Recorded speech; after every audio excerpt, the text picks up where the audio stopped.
सर्वे वेदाः यत्पठमामनन्ति तपांसि सर्वाणि च यद्वदन्ति यदिच्छन्तो ब्रह्मचर्यं चरन्ति तत्ते पदं सङ्ग्रहेण ब्रवीमि ओमित्येतत्।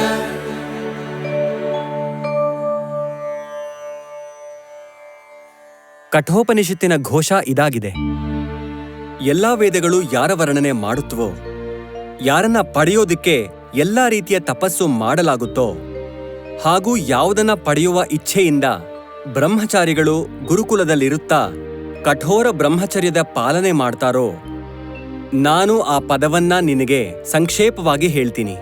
ಆ ಪದ ಓಂ ಆಗಿದೆ. ಎಚ್ಚರವಾಗಿರೇ, ಎಚ್ಚರವಾಗಿರೇ. ಶ್ರೀಮಾನ್ ಹಿರಿಯರೇ, ಹೇಳು ಕಿರಿಯ. ಜನರು ಕಳ್ಳರು ಭಯದಲ್ಲಿ ಎಚ್ಚರವಾಗೇ ಇದ್ರೆ ನಿದ್ದೆ ಮಾಡೋದು ಯಾವಾಗ? ಮೂರ್ಖ ಕಿರಿಯ, ಯಾವ ಗೂರ್ಖ ಎಚ್ಚರವಾಗಿರುವಂತ ಮೊದಲು ಹೇಳಿದ್ನೋ ಅದರರ್ಥ ಒಳಗಡೆ ಎಚ್ಚರವಾಗಿರುವಂತ. ಆದ್ರೆ ವ್ಯಕ್ತಿ ಸಂವಿಧಾನವನ್ನ ಮಾಡ್ತಾನೆ, ಆಮೇಲೆ ಅವನೇ ಮುರಿತಾನೆ. ಸಂತರು ಎಚ್ಚರವಾಗಿರ್ತಾರೆ, ಶ್ರೋತೃಗಳು ನಿದ್ದೆ ಮಾಡ್ತಿರ್ತಾರೆ. ಗೂರ್ಖನನ್ನ ಎಚ್ಚರವಾಗಿರ್ಸಿರ್ತಾರೆ, ಆದ್ರೆ ಸ್ವತಃ ಅವರೇ ಮಲಗಿರ್ತಾರೆ. ಹಿರಿಯ, ಅಲ್ಲಿ ನೋಡು, ಕತ್ಲಲ್ಲಿ ಯಾರೋ ಹೋಗ್ತಾ ಇದ್ದಾರೆ. ಕಳ್ಳ ಅವನು ನಿಧಿ ಹುಡುಕಾಟ ಮಾಡ್ತಿದ್ದಾನೆ. ಹಿಡಿಯಣ್ವಾ? ಬೆಳಗಾಗ್ತಿದ್ದಂಗೆ ಅವನ್ ಬಿಡುಗಡೆ ಆಗ್ತಾನೆ, ಮತ್ ನೀನ್ ಒಳಗಡೆ ಹೋಗ್ತೀಯ. ಯಾಕೆ? ಅವನಿಗೆ ಕೊತ್ವಾಲನ್ ಬಲ ಇದೆ, ಕೊತ್ವಾಲನ್ಗೆ ಮಂತ್ರಿ ಇದು, ಮತ್ತೆ ಮಂತ್ರಿಗೆ ಇಷ್ಟೊತ್ತಲ್ಲ ಯುವಕ ಇಲ್ಲಿಗೆ ಹೋಗ್ತಾ ಇದ್ದಾನೆ, ತಡಿಯೋಣ್ವಾ? ಅವನು ಕೂಡ ನಿಧಿ ಹುಡುಕಾಟದಲ್ಲೇ ಇದ್ದಾನೆ, ಸುಖದ ನಿಧಿಯ ಹುಡುಕಾಟ. ಅವನು ತನ್ನ ಪ್ರೇಯಸಿನ ಭೇಟಿಯಾಗೋದಕ್ಕೆ ಹೋಗ್ತಿದ್ದಾನೆ ಅನ್ಸತ್ತೆ. ಹಿರಿಯ, ಆ ಬ್ರಹ್ಮಚಾರಿ ಈ ಸಮಯದಲ್ಲಿ ಯಾರನ್ನ ಹುಡುಕಾಡ್ತಾ ಇದ್ದಾನೆ? ಇದಕ್ಕೂ ಮುಂಚೆ ಇವನ್ನ ಯಾವತ್ತೂ ನೋಡೇ ಇಲ್ವಲ್ಲ. ಓ ಬ್ರಹ್ಮಚಾರಿ, ಬನ್ನಿ ಇಲ್ಲಿ. ಇಷ್ಟೊತ್ತಲ್ಲಿ ನಮ್ಮಿಬ್ರು ಕಣ್ ತಪ್ಸಿ ಎಲ್ಲಿಗೆ ಹೋಗ್ತಾ ಇದ್ದೀರಾ? ನಿಧಿಯ ಹುಡುಕಾಟದಲ್ಲಿ. ಬ್ರಹ್ಮಚಾರಿ ಅದು ನಿಧಿಯ ಹುಡುಕಾಟದಲ್ಲಿ. ಅಯ್ಯೋ, ನಾನು ಆ ಮಂತ್ರದ ಹುಡುಕಾಟದಲ್ಲಿದ್ದೀನಿ. ಅದು ಸಿದ್ಧವಾದೊಡನೆ ಎಲ್ಲಾ ಬೀಗಗಳು ಬಿಚ್ಕೊಂಡ್ ಬಿಡುತ್ತವೆ, ಮತ್ ನನಗೆ ದೊಡ್ಡ ದೊಡ್ಡ ನಿಧಿಗಳು ಸಿಗುತ್ತವೆ. ದಾರ್ಶನಿಕನು ಮಾತಾಡ್ತಿದ್ದಾನೆ. ಹೋಗಪ್ಪ, ಹೋಗು ಹೋಗು, ನೀನು ದೊಡ್ಡ ದೊಡ್ಡ ವಿಚಾರಗಳ ಬೀಗ ತೆಗಿ. ಇಲ್ಲ, ಯಾರಾದ್ರೂ ಗುರುನ ಹುಡ್ಕು. ನಿನಗೆ ಯಾವ್ದಾದ್ರು ಬೀಗದ ಕೈ ಸಿಕ್ಕಿದ್ರು ಸಿಗ್ಬೋದು.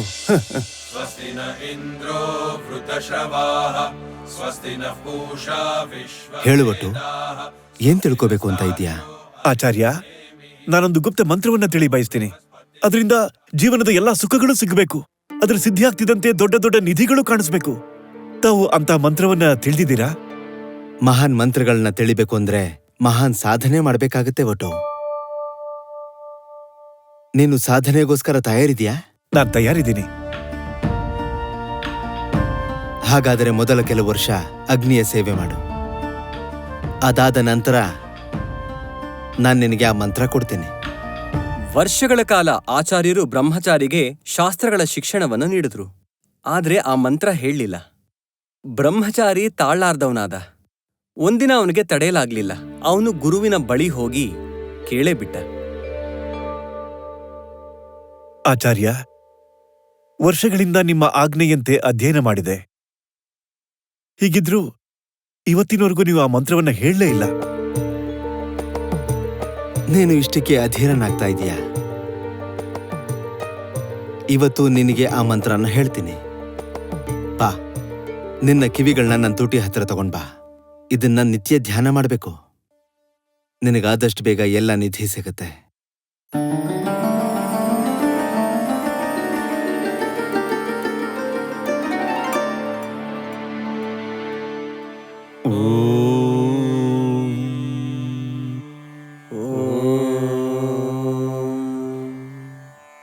ಇದೇನಿದು? ಇದು ನನ್ನ ಭ್ರಮೆನ ಅಥವಾ ನನ್ನ ಮಂತ್ರದ ಪ್ರತಿಧ್ವನಿಯ? ನಾನ್ ಮಂತ್ರವನ್ನ ಸಿದ್ಧಿ ಮಾಡ್ಕೊಂಡ್ಬಿಟ್ನಾ?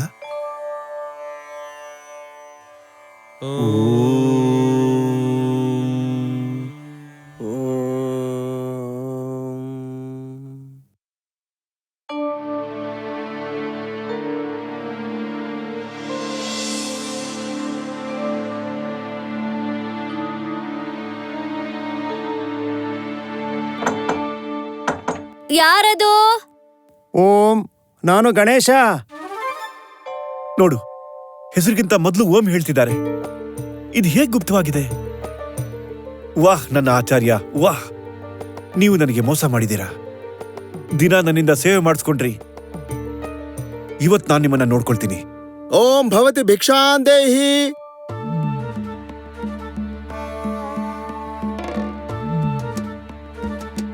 ಓಂ.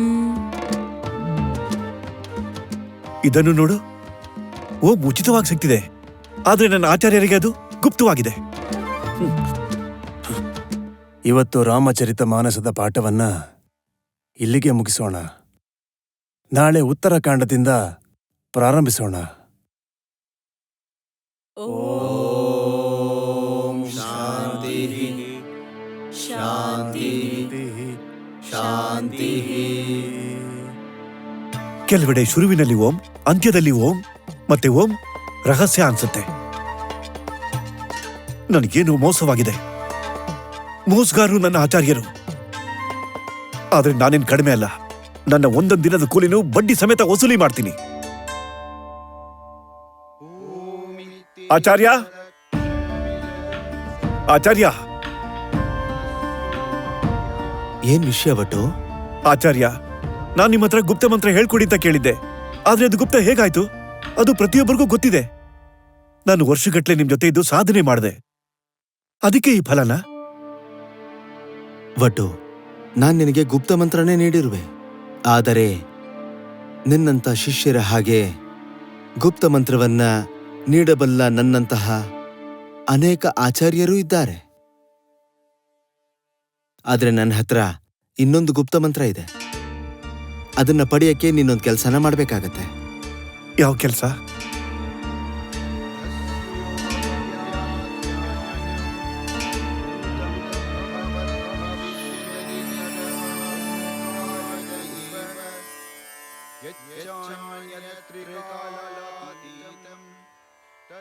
ನನ್ನ ಆಚಾರ್ಯರು ನಾನು ಗುಪ್ತ ಮಂತ್ರ ಕೇಳಿದಾಗ ಇದನ್ನು ಕೊಟ್ಟಿದ್ದರು. ಇವತ್ ನಾನು ನಿನಗೆ ಕೊಡ್ತಾ ಇದ್ದೀನಿ. ಮಾರುಕಟ್ಟೆಯಲ್ಲಿ ಇದನ್ನ ಮಾರೋದಕ್ಕೆ ಪ್ರಯತ್ನ ಮಾಡು. ಆದ್ರೆ ಇದನ್ನ ಮಾರಬೇಡ. ನೀನು ಇದರ ಸರಿಯಾದ ಮೌಲ್ಯ, ಇದರ ಸರಿಯಾದ ಬೆಲೆ ತಿಳ್ಕೊಂಬಂದ್ರೆ ನಾನ್ ನಿನಗೆ ಆ 2ನೇ ಮಂತ್ರನ ಹೇಳ್ತೀನಿ. ಇದೇನಿದು ಆಚಾರ್ಯ? ಮಂತ್ರದ ರಹಸ್ಯ.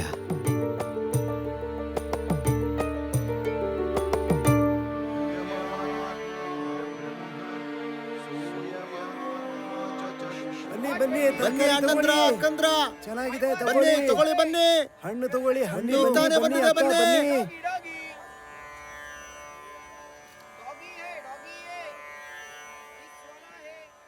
ನೋಡಪ್ಪ, ನಾನಿದನ್ ಮಾರ್ಬೇಕು ಅನ್ಕೊಂಡಿದ್ದೀನಿ. ನಾನಿಲ್ಲಿ ಖರೀದಿಸೋದಕ್ಕೆಲ್ಲ ಮಾರಾಟ ಮಾಡಕ್ಕಿರೋದು. ನನ್ನ ಹತ್ರ ಖರೀದಿ ಮಾಡಕ್ಕೇನೂ ಇಲ್ಲ. ಈ ಕಲಾಕೃತಿ ಮಾತ್ರ ಇದೆ. ಇದಕ್ಕೊಂದಿಷ್ಟಾದ್ರೂ ಬೆಲೆ ಇರುತ್ತಲ್ವಾ? ಇದ್ರ ಬದಲಿಗೆ ನೀ ಏನಾದ್ರೂ ಕೊಡು.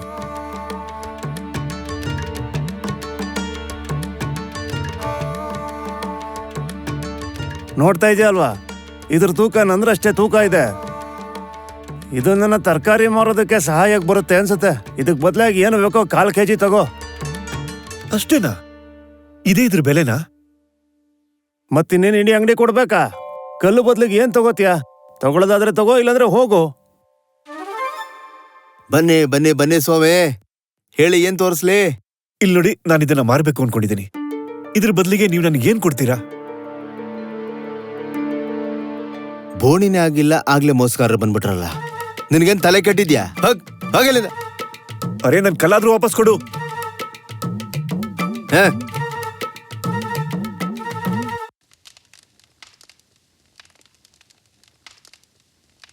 ಚಾಕುವಿನ ಅಲಗನ್ನು ಚೂಪ್ ಮಾಡೋದಕ್ಕಿಂತ ಹೆಚ್ಚಾಗಿ ಇದ್ರ ಉಪಯೋಗನಾದ್ರೂ ಯಾವುದಕ್ಕಾಗತ್ತೆ? ಬ್ರಹ್ಮಚಾರಿ ನೀನು, ಹೀಗಾಗಿ ನಿರಾಶೆ ಮಾಡೋದಿಲ್ಲ. ಸರಿ, ಸ್ವಲ್ಪ ಬೆಲ್ಲ ಬಾಯಿ ಸಿಹಿ ಮಾಡೋದಕ್ಕೆ ಕೊಡ್ತೀನಿ. ಅಂದ್ರೆ ಇದಕ್ಕೆ ಯಾವ ಬೆಲೆನೂ ಇಲ್ವಾ? ಸುತ್ತಮುತ್ತ ಬಿದ್ದಿರುವ ಕಲ್ಲಿಗೆ ಯಾವ ಬೆಲೆ ತಾನೇ ಇರುತ್ತೆ ಬ್ರಾಹ್ಮಣ ದೇವತಾ?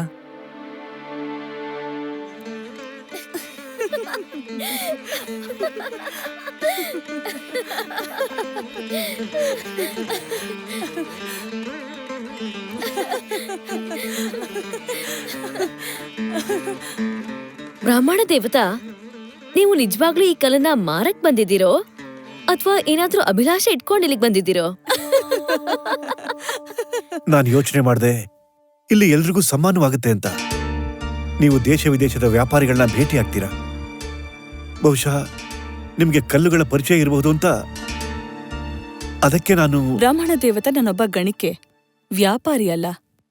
ನಾನು ವ್ಯಕ್ತಿಗಳನ್ನ ವಿಮರ್ಶಿಸಬಲ್ಲೆ, ಆದ್ರೆ ಕಲ್ಲುಗಳನ್ನಲ್ಲ. ನಿಮಗ್ ಭಿಕ್ಷೆ ಬೇಕಾದ್ರೆ ನಿಮಗ್ ಸಿಗತ್ತೆ, ಆದ್ರೆ ಈ ಕಲ್ಲಿನ ಚೂರು ನನಗೆ ಯಾವ ಉಪಯೋಗಕ್ಕೂ ಬರಲ್ಲ. ದೇವಿ, ಬ್ರಹ್ಮಚಾರಿಗಳು ಇಷ್ಟೊಂದು ಆಗ್ರಹ ಮಾಡ್ತಿದ್ದಾರೆ ಅಂದ್ಮೇಲೆ ಇಟ್ಕೊಳ್ಳಿ. ಈ ಕಲ್ಲಂತೂ ಕಾಲು ಉಜ್ಕೊಳಕ್ಕೆ ಉಪಯೋಗಕ್ಕೆ ಬರುತ್ತೆ. ಇಂಥ ತಪ್ಪನ್ನ ಮಾಡ್ಬೇಡಿ. ಬಂಗಾರದ ಚೂರಿಯಿಂದ ತನ್ನ ಕಾಲನ್ನ ಉಜ್ಕೊಳ್ಳೋ ನಗರವಧು ಕಲ್ಲಿಂದ ಕಾಲು ಉಜ್ಕೋತ್ಯಾ? ನಿನ್ನ ಪ್ರತಿಷ್ಠೆ ಎಲ್ಲ ಹಾಳಾಗತ್ತೆ. ಹೊರಡಿ ಬ್ರಾಹ್ಮಣ ದೇವತಾ, ಹೋಗಿ ಕಲ್ಲಿನ ಪ್ರವೀಣನಿಗೆ ಇದನ್ನ ತೋರಿಸಿ.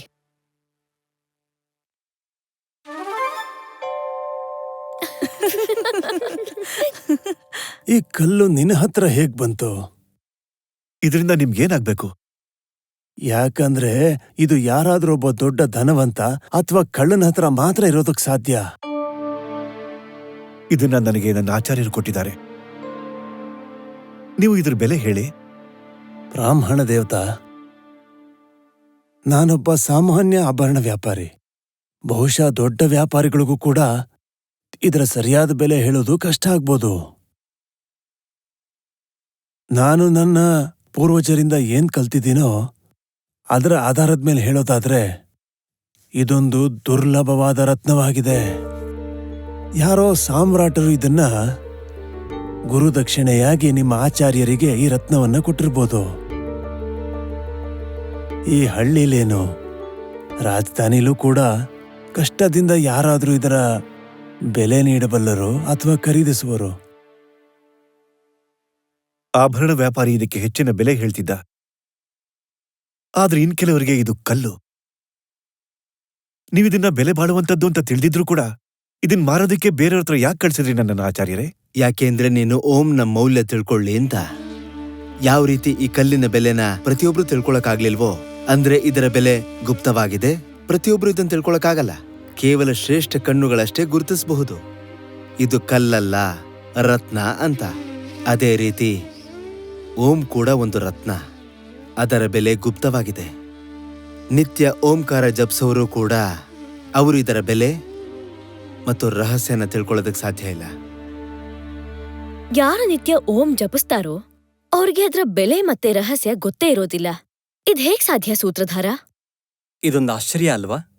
ಬಹುಶಃ ಇದಕ್ಕಾಗಿಯೇ ಓಂನ ಮಹತ್ವ ತಿಳಿಸೋದಕ್ಕೆ ಪುರಾಣಕಾರರು ಒಂದು ಅದ್ಭುತ ಕಥೆಯ ರಚನೆ ಮಾಡಿದ್ದಾರೆ. ಭಾರತೀಯ ಪೌರಾಣಿಕ ಪರಂಪರೆಯಲ್ಲಿ ಎಲ್ಲರಿಗೂ ತಿಳಿದಿರುವ ಪಾತ್ರಕಥೆ ಓಂಕಾರದ ಅರ್ಥದ್ದು. ಪ್ರಜಾಪತಿ, ಪ್ರಜಾಪತಿ, ಪ್ರಣಾಮ ಪ್ರಜಾಪತಿ. ನಿಮಗೆ ನಾನೊಂದ್ ಪ್ರಶ್ನೆ ಕೇಳ್ಬೇಕು. ಮೊದಲು ಉಸಿರು ತಗೋ, ಕೇಳು. ಏನು ನಿನ್ನ ಪ್ರಶ್ನೆ? ಎಲ್ರೂ ಹೇಳ್ತಾರೆ ಪ್ರಜಾಪತಿ ಬಳಿ ಎಲ್ಲ ಪ್ರಶ್ನೆಗಳಿಗೂ ಉತ್ತರ ಇದೆ ಅಂತ. ನಿಮ್ ಬಳಿ ಇದೆಯಾ? ನಿನ್ನ ಪ್ರಶ್ನೆ ಏನು? ಓಂನ ಅರ್ಥವೇನು? ಇದೆಂತ ಪ್ರಶ್ನೆ? ನಿಮ್ಗೆ ಓಂನ ತಾತ್ಪರ್ಯ ಗೊತ್ತಿದ್ಯಾ? ಇಲ್ಲ ಅಲ್ವಾ? ಹಾಗಾದ್ರೆ ನಾನು ಪಾರ್ವತಿ ಪುತ್ರ, ನಾನು ನಿಮ್ಮನ್ನ ಬಂಧಿಸ್ತೀನಿ. ನಡೀರಿ ನನ್ನ ಬಂಧಿಯಾಗಿ. ರಚನೆಕಾರನು ತನ್ನನ್ನ ತನ್ನ ರಚನೆಗೆ ಸಮರ್ಪಿಸಿಕೊಂಡ. ಇದರಿಂದ ದೇವತೆಗಳಲ್ಲಿ ಕೋಲಾಹಲ ಸೃಷ್ಟಿಯಾಯಿತು. ಸೃಷ್ಟಿಯಲ್ಲಿ ರಚನೆ ನಿಂತುಹೋಯಿತು. ಕ್ಷಣದಲ್ಲಿ ಹೂಗಳು ಅರಳೋದನ್ನ ನಿಲ್ಲಿಸಿದ್ವು, ಮರಗಳು ಹಣ್ಣು ಕೊಡೋದನ್ನ ನಿಲ್ಲಿಸಿದ್ವು. ತೊಂದರೆಗೊಳಗಾದ ದೇವತೆಗಳು ಸೃಷ್ಟಿಯ ಸಂಹಾರಕ ಶಂಕರನನ್ನ ಪ್ರಾರ್ಥಿಸಿದ್ರು. ಮತ್ತೆ ದೇವತೆಗಳ ಪ್ರಾರ್ಥನೆಯಿಂದ ಆಶುತೋಷ ಶಿವ ಕಾರ್ತಿಕೇಯನನ್ನ ಕೇಳ್ದ. ಕಾರ್ತಿಕೇಯ, ನೀನು ಪ್ರಜಾಪತಿಯನ್ನು ಏಕೆ ಬಂಧನದಲ್ಲಿಟ್ಟೆ? ಯಾರ ಬಳಿ ಎಲ್ಲಾ ಪ್ರಶ್ನೆಗಳಿಗೂ ಉತ್ತರ ಇರ್ಬೇಕಿತ್ತೋ ಅವ್ರ ಬಳಿ ನನ್ ಪ್ರಶ್ನೆಗೆ ಉತ್ತರ ಇಲ್ಲ. ಬಂಧಿ ನಾನಲ್ಲ, ಅವರು ತಮ್ಮನ್ನೇ ಮಾಡ್ಕೊಂಡ್ರು. ಯಾರಿಗೆ ಓಂನ ಅರ್ಥ ಗೊತ್ತಿಲ್ವೋ ಅವರು ಅಜ್ಞಾನದ ಅಂಧಕಾರದಲ್ಲಿ ಸ್ವಯಂ ಬಂಧಿಯಾಗಿಲ್ವಾ? ನಿನಗೆ ಓಂನ ಅರ್ಥ ಗೊತ್ತಿದೆಯಾ ಕಾರ್ತಿಕೇಯ? ನಿಮಗೆ ಓಂನ ಅರ್ಥ ಗೊತ್ತಿದ್ಯಾ ಪಿತಾ? ನಾನು ನಿನ್ನಿಂದ ತಿಳಿಯ ಬಯಸುವೆ. ಅದಕ್ಕಾಗಿ ನೀವು ನನ್ನನ್ನ ನಿಮ್ಮ ಗುರುವಾಗಿ ಸ್ವೀಕರಿಸಬೇಕು. ಸರಿ, ನಿನ್ನನ್ನು ನಾನು ಗುರುವಾಗಿ ಸ್ವೀಕರಿಸ್ತೀನಿ. ಹೇಳ್ತಾರೆ ಮಗ ಪಿತನಿಗೆ ಆತನ ತೊಡೆ ಮೇಲ್ ಕೂತು ಓಂನ ಅರ್ಥವನ್ನ ವಿವರಿಸಿದ್ನಂತೆ. ದೇವತೆಗಳ ಸೇನಾಪತಿ ಕಾರ್ತಿಕೇಯನು ಭಗವಂತ ಅಶುತೋಷನಿಗೆ ಓಂನ ಯಾವ ಅರ್ಥವನ್ನು ಹೇಳಿದ್ನೋ ಅದನ್ನ ನಾನು ನಿನಗೆ ಹೇಳ್ತೀನಿ. ಓಂ ಒಂದು ಅಕ್ಷರವಾಗಿದೆ, ಒಂದು ಶಬ್ದವಾಗಿದೆ. ಈ ಧ್ವನಿಯು ನಾದವೂ ಆಗಿದೆ. ಓಂನಲ್ಲಿ 3 ಧ್ವನಿಗಳಿವೆ. ಅವನ್ನ ಮಾತ್ರ ಅಂತಾರೆ. ಅವು ಅ, ಉ ಮತ್ತು ಮ. ಯಾವಾಗ ಆ ಮತ್ತು ಉ ಸೇರುತ್ತೋ ಆಗ ಓ ಆಗತ್ತೆ. ಯಾವಾಗ ಈ ಓನ ಜೊತೆಗೆ ಮ ಸೇರುತ್ತೋ ಆಗ ಓಂ ಆಗತ್ತೆ. ವಿಸ್ತಾರವಾಗಿ ಹೇಳೋದಾದ್ರೆ, ಯಾವುದೇ ವ್ಯಕ್ತಿಯ ಮಾತೃಭಾಷೆ ಯಾವುದೇ ಆಗಿರಲಿ, ಉಚ್ಚಾರಣೆ ಮಾಡುವಾಗ ಬಾಯಿ ತೆಗೆದಾಗ ಆಗ ಸ್ವಾಭಾವಿಕವಾಗಿ ಅಕಾರದ ಧ್ವನಿಯೇ ಮೂಡುತ್ತದೆ. ಯಾವಾಗ ಉಚ್ಚಾರಣೆಯ ನಂತರ ಬಾಯನ್ನ ಮುಚ್ಚುತ್ತಾನೋ ಆಗ ಕೇವಲ ಮಕಾರದ ಧ್ವನಿಯೇ ಕೇಳ್ಪಡುತ್ತೆ. ಮತ್ತೆ ಅವನು ತುಟಿಗಳನ್ನ ಹತ್ರ ತಂದು ಬಾಯನ್ನ ಅರ್ಧ ತೆಗೆದು ಅರ್ಧ ಮುಚ್ಚುತ್ತಾನೋ ಆಗ ಊಕಾರದ ನೈಸರ್ಗಿಕ ಧ್ವನಿ ಕೇಳ್ಪಡುತ್ತೆ. ಅಂದ್ರೆ ಯಾವಾಗ ಬಾಯಿ ತೆಗೀತೋ ಆ, ಬಾಯಿ ಮುಚ್ಚೋ ಸಂದರ್ಭದಲ್ಲಿ ಮ, ಮತ್ತೆ 2ರ ನಡುವೆ ಊ ಅನ್ನೋ ಧ್ವನಿ ಕೇಳ್ಪಡುತ್ತೆ. ಹಾಗಾಗಿ ಎಲ್ಲ ಭಾಷೆಯ ಎಲ್ಲ ಧ್ವನಿಗಳು, ಸ್ವರವಾಗಿರಲಿ ವ್ಯಂಜನವಾಗಿರಲಿ, ಅವೆಲ್ಲವೂ ಓಂಕಾರದ ಅಂತರ್ಗತವಾಗಿಯೇ ಬರುತ್ತದೆ. ಹೀಗಾಗಿ ಓಂ ವಿಶಿಷ್ಟ ವೈಶ್ವಿಕ ಧ್ವನಿಯಾಗಿದೆ.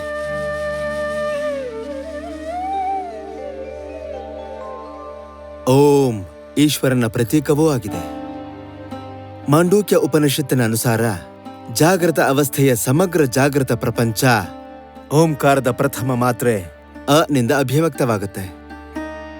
ಸಮಸ್ತ ಸ್ವಪ್ನಾವಸ್ಥೆಯ ಪ್ರಪಂಚ ಉ ಮಾತ್ರೆಯಿಂದ ಅಭಿವ್ಯಕ್ತ ಆಗುತ್ತೆ. ಮತ್ತೆ ಸುಷುಪ್ತಿ ಅವಸ್ಥೆಯ ಪ್ರಪಂಚ ಮ ಇಂದ ಅಭಿವ್ಯಕ್ತ ಆಗುತ್ತೆ. ಸಂಪೂರ್ಣ ಪ್ರಪಂಚವೇ ಈಶ್ವರ. ಮತ್ತೆ ಜಾಗೃತ, ಸ್ವಪ್ನ ಹಾಗೂ ಸುಷುಪ್ತಿಯೇ ಸಮಸ್ತ ಪ್ರಪಂಚವಾಗಿದೆ. ಈ 3ರ ಪ್ರತೀಕವು ಆ, ಉ, ಮ ಆಗಿದೆ. ಹೀಗಾಗಿನೇ ಓಂ ಈಶ್ವರನ ಅತಿ ಅದ್ಭುತ ಪ್ರತೀಕವಾಗಿದೆ. ಓಂಕಾರ ಈಶ್ವರನ ನಿರ್ಗುಣ ಸ್ವರೂಪದ ಪ್ರತೀಕವೂ ಆಗಿದೆ. ಮಾಂಡೂಕ್ಯ ಉಪನಿಷತ್ತಿನ ಘೋಷವು ಯಾವ ರೀತಿ 3 ಅವಸ್ಥೆಗಳು ಬ್ರಹ್ಮ ಆತ್ಮನಿಂದಲೇ ಉತ್ಪತ್ತಿಯಾಗುತ್ತದೋ ಅದರಲ್ಲೇ ವಿಲೀನವಾಗುತ್ತದೋ ಅದೇ ರೀತಿ 3 ಮಾತ್ರೆಗಳಿಂದಾದ ಓಂ ಕೂಡ ಶಾಂತಿ ಅಥವಾ ನಿಶ್ಶಬ್ದದಿಂದ ಉತ್ಪನ್ನವಾಗುತ್ತದೆ, ಅದರಲ್ಲೇ ವಿಲೀನವೂ ಆಗುತ್ತದೆ. ಹೀಗಾಗಿ 2 ಓಂಕಾರ ಉಚ್ಚಾರಗಳ ಅಂತರಾಳದ ನಡುವಿನ ನಿಶ್ಶಬ್ದತೆಯನ್ನ ಆ ಮಾತ್ರೆ ಎಂದು ಕರೆಯುತ್ತಾರೋ ಅದು ನಿರ್ಗುಣ ಬ್ರಹ್ಮದ ಪ್ರತೀಕವಾಗಿದೆ. ಓಂಕಾರದ ಉಚ್ಚಾರಣೆಯ ಸಮಯದಲ್ಲಿ ಆ ಮಾತ್ರ ಉ ಮಾತ್ರದಲ್ಲಿ, ಉ ಮಾತ್ರ ಮ ಮಾತ್ರದಲ್ಲಿ ವಿಲೀನವಾಗಿ ಮತ್ತೆ ಮ ಮಾತ್ರ ನಿಶ್ಶಬ್ದದಲ್ಲಿ ವಿಲೀನವಾಗುತ್ತದೆ. ಅದೇ ರೀತಿ ಉಪಾಸನೆಯ ಸಮಯದಲ್ಲಿ ಇದೇ ಓಂ ಉಚ್ಚಾರಣೆಯನ್ನ ಆಧಾರವಾಗಿ ತಗೊಂಡು ಸಾಧಕನು ಸ್ಥೂಲ ಜಾಗೃತ ಪ್ರಪಂಚವನ್ನ ಸೂಕ್ಷ್ಮ ಅಥವಾ ಮಾನಸಿಕ ಪ್ರಪಂಚದಲ್ಲಿ ಮತ್ತೆ ಸೂಕ್ಷ್ಮ ಪ್ರಪಂಚವನ್ನ ಕಾರಣ ಪ್ರಪಂಚದಲ್ಲಿ ವಿಲೀನ ಮಾಡ್ತಾನೆ. ಮುಂದೆ ಅದನ್ನೂ ಅತಿಕ್ರಮಣ ಮಾಡಿ ಆತ ಕೇವಲ ಶಾಂತ ನಿರ್ಗುಣ ಶಾಂತಂ ಶಿವಂ ಅದ್ವೈತಂ ಆತ್ಮನಲ್ಲಿಯೇ ಸ್ಥಿರನಾಗುತ್ತಾನೆ. ಇದೇ ಓಂಕಾರ ಉಪಾಸನೆಯ ಚರಮ ಸೀಮೆಯಾಗಿದೆ. ಅಂದ್ರೆ ಓಂ ಎಲ್ಲವದನ್ನ ಅಭಿವ್ಯಕ್ತಪಡಿಸುತ್ತೆ. ಯಾವುದು ಅಸ್ತಿತ್ವದಲ್ಲಿದೆಯೋ ಹಾಗೂ ಯಾವುದು ಸಮುಚ್ಚಯ ಅಸ್ತಿತ್ವದ ಮೂಲವಾಗಿದೆಯೋ ಅವೆಲ್ಲವನ್ನ ಅಭಿವ್ಯಕ್ತಪಡಿಸುತ್ತೆ. ಓಂಕಾರವನ್ನ ಪ್ರಣವ ಅಂತ ಕರೀತಾರೆ. ಅಂದ್ರೆ ಅದರ ಮುಖಾಂತರ ಈಶ್ವರನ ಸ್ತುತಿ ಮಾಡಲಾಗುತ್ತೆ. ಸೂತ್ರಧಾರ, ನಾನು ಓಂನ ದಾರ್ಶನಿಕ ಅರ್ಥನ ತಿಳ್ಕೊಂಡೆ. ಆದ್ರೆ ಎಷ್ಟೋ ಮಂತ್ರಗಳು ಹಾಗೂ ಪ್ರಾರ್ಥನೆಗಳ ಪ್ರಾರಂಭದಲ್ಲಿ ಓಂ ಯಾಕೆ ಹೇಳ್ತಾರೆ? ಹೇಗಂದ್ರೆ ಓಂ ನಮಃ ಶಿವಾಯ, ಓಂ ನಮೋ ನಾರಾಯಣಾಯ, ಓಂ ನಮೋ ಭಗವತೆ ವಾಸುದೇವಾಯ ಇತ್ಯಾದಿ. ನಟಿ ಹಿಂದಿನವರು ಹೇಳ್ತಾರೆ, ಈಶ್ವರನು ಪ್ರಪಂಚದ ರಚನೆಯನ್ನು ಓಂ ಹಾಗೂ ಅಥವನ್ನು ಉಚ್ಚರಿಸಿದ ನಂತರ ಪ್ರಾರಂಭ ಮಾಡದ್ನಂತೆ. ಹೀಗಾಗಿ ಇದರ ಮಾನ್ಯತೆ ಇದೆ. ಯಾವುದೇ ಕಠಿಣ ಕಾರ್ಯವನ್ನ ಆರಂಭ ಮಾಡುವ ಮುನ್ನ ಓಂನ ಉಚ್ಚಾರಣೆಯ ಧ್ವನಿ ಶುಭವಾಗಿರುತ್ತೆ.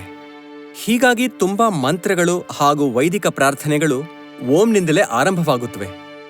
ಇಷ್ಟು ಮಾತ್ರ ಅಲ್ಲ, ದೈನಿಕ ಜೀವನದಲ್ಲಿ ಅಭಿವಾದನೆಗೂ ಓಂನ ಪ್ರಯೋಗ ಮಾಡಲಾಗುತ್ತೆ. ಹೇಗೆಂದ್ರೆ ಹರಿ ಓಂ. ಹೀಗಾಗಿ ನಟಿ, ಈ ಪ್ರಕಾರ ಓಂ ಎಲ್ಲವನ್ನೂ ವ್ಯಕ್ತ ಮಾಡುತ್ತೆ. ಜೀವನದ ಲಕ್ಷ್ಯ, ಹಾಗೂ ಆ ಲಕ್ಷ್ಯದೆಡೆಗೆ ಹೋಗುವ ಸಾಧನೆಯನ್ನು ಜಗತ್ ಹಾಗೂ ಅದರ ಅಧಿಷ್ಠಾನ ರೂಪ ಸತ್ಯವಾಗಿದೆ.